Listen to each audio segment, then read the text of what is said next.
கடவுள் நம் ஜெபங்களை கேட்கிறாரா என்கின்ற சந்தேகம் நமக்கு எல்லாருக்கும் இருக்கும். குறிப்பா அந்த தவ காலத்துல நம்ம நிறைய ஜெபம் செய்திருப்போம். இதெல்லாம் கடவுள் கேட்பாரா என்கின்ற சந்தேகம் எழுந்து கொண்டே இருக்கும். விடுதலை பயனூல் 3வது அதிகாரம் 7வது இறைவார்த்தை கடவுள் இவ்வாறு சொல்லுகிறார்: எகிப்தில் என் மக்கள் படும் துன்பத்தை என் கண்களால் கண்டேன், அவர்களுடைய அழுகுரலை கேட்டேன், அவருடைய துயரத்தை நான் அறிந்திருக்கின்றேன். எனவே கடவுள் நம்முடைய துன்பங்களை அறிந்திருக்கின்றார். அப்படி இருக்கிற கடவுள் என்ன செய்கிறார்?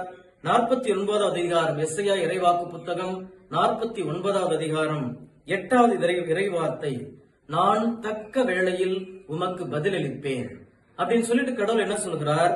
ஒரு தாய் பால் குடிக்கிற தன் பிள்ளையை மறந்தாலும் நான் உன்னை மறக்கவே மாட்டேன்.